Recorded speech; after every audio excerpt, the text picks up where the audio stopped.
আসসালামু আলাইকুম রহমতুল্লাহি ওয়া বারাকাতুহু। আমরা অনেক মানুষ এরকম আছি যারা আমরা এখনো নামাজ পড়তে জানি না। নামাজ কিভাবে পড়বো? আমরা অনেকে এরা ভাবি যে নামাজ পড়তে জানি না, ওই জন্য নামাজ পড়তে যাব না। কোথায় কি বলবো কিছু জানি না। তো আপনার প্রথম কাজ হচ্ছে আপনাকে মসজিদে যেতে হবে। মসজিদে গিয়ে ইমাম সাহেব যেভাবে নামাজ পড়ছে আপনি সেম টু সেম ওইভাবেই নামাজ পড়বেন। এবার ইমামের পেছনে দাঁড়াবেন আর ওইভাবেই নামাজ পড়বেন। ইমাম রুকু করলে রুকু করবেন, সেজদা করলে সেজদা করবেন। যখন ইমাম সাহেবের নামাজ পড়া হয়ে যাবে, দোয়া হয়ে গেল, আপনি এইভাবে প্রত্যেক দিন যাবেন। আর তার সাথে সাথে আপনি কি করবেন? তার সাথে সাথে আপনার কর্তব্য হচ্ছে আপনার নামাজ শিখতে হবে। যে আমি পড়তে জানি না বলে এমন নয় যে আমি নামাজ পড়বো না, এটা নয়। নামাজ আমাকে শিখতে হবে।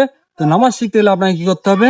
কোরআন শিখতে হবে, কোরআন শরীফ শিখতে হবে, কোরআনের আয়াত শিখতে হবে, ছোট্ট ছোট্ট সূরাগুলো শিখতে হবে আপনাকে।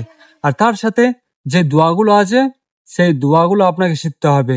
রুকুতে গেলে কি দোয়া পড়তে হয়, সাজদায় গেলে কি দোয়া পড়তে হয়, ঠিক আছে, বৈঠকে গেলে কি দোয়া পড়তে হয়, আপনাকে দোয়াগুলো শিখতে হবে।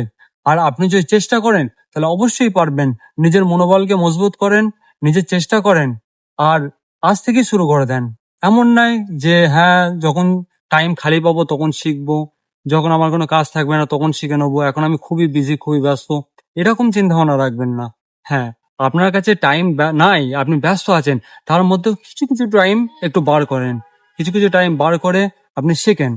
আজকে 1 পৃষ্ঠা শেখেন, 1 লাইন শেখেন, না হলে একটা অক্ষর শেখেন, ঠিক আছে? আজ থেকে যদি একটু একটু করে শেখা চালু করেন তো ইনশাল্লাহ আপনি অবশ্যই শিখতে পারবেন আর একটা ভালো মুমিন বান্দা হতে পারবেন। আর একটা মুসলমানের পরিচয় হচ্ছে সে নামাজ পড়বে।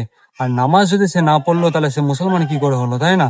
অসুবিধা নাই, আপনি জানেন না, নো প্রবলেম। অনেক মানুষ হয়ে যায় জানে না, কিন্তু জানি না বলে শিখবো না, এটা কি ঠিক? একদম ঠিক নাই। আমি জানি না, তো আমাকে শিখতে হবে। আর শিখলে আল্লাহ তাআলা আপনার জন্য রাস্তা সুবিধা করে দেবে। যে শিখতে চায় আল্লাহর জন্য আল্লাহ তার জন্য রাস্তা সুবিধা বানিয়ে যায়। তো আজ থেকে আপনি শিখা চালু করে দেন, কোরআন তেলাওয়াত করা চালু করে দেন। কোরআন কোরআন তো ডাইরেক্ট শিখতে পারবেন না, তো আপনাকে প্রথম নুরানি কায়দা পড়তে হবে। নুরানি কায়দা যখন পড়বেন, নুরানি কায়দার পর কোরআন শিখবেন। কোরআন শিখলে ছোট্ট ছোট্ট সূরাগুলো শিখতে পারবেন। আর ওই ছোট্ট ছোট্ট সূরাগুলো আপনার নামাজে কাজে দেবে। তো ইনশাল্লাহ আমরা চেষ্টা করব, শুরু করে দেবো, দেরি করব না। ভালো কাজের দিকে আমাদেরকে আগে বাড়তে হবে। খারাপ কাজ থেকে ছেড়ে দিয়ে আমাদের ভালো কাজে আগে আসতে হবে, তাই না? খারাপ কাজ মানুষকে জাহান্নামের দিকে নিয়ে যায়, আর ভালো কাজ মানুষকে জান্নাতের দিকে নিয়ে যায়। তো আমাদেরকে চেষ্টা কি করতে হবে? ভালো কাজের দিকে আগে বাড়তে হবে, তাই না? আমাদের নবী করিম সাল্লাল্লাহু আলাইহি ওয়াসাল্লাম তো আমাদের দুনিয়ার মধ্যে এসেছে এই জন্যই যে আমাদেরকে ভালো কাজের দিকে নিয়ে যাবেন, আমাদেরকে জান্নাতের রাস্তা দেখাবেন, তাই না? লাখো লাখো নবী এসছে, তাদের একই চেষ্টা ছিল, একই দাওয়াত ছিল যে আল্লাহকে চেনা এবং আখেরাতের রাস্তায় চলা। দুনিয়ার দুনিয়ার রাস্তা ভুলে গিয়ে আখের রাস্তায় জানা। এমন নয় যে আমি দুনিয়ায় বাস করছি বলে আমাকে নামাজ রোজা এগুলো ছেড়ে দেবো, এমন নয়। আপনাকে নামাজও পড়তে হবে, রোজাও রাখতে হবে, ভালো কাজও করতে হবে, এবং জীবনে চলার জন্য যেসব কাজগুলো করার সেই কাজগুলো আপনাকে করতে হবে, তাই না? চেষ্টা করবো, ইনশাল্লাহ অবশ্যই হবে। আপনি চেষ্টা করেন, আল্লাহ আপনার সাথ দেবে। আল্লাহ সব সময় আপনার সাথে আছেন, বুঝতে পেরেছো?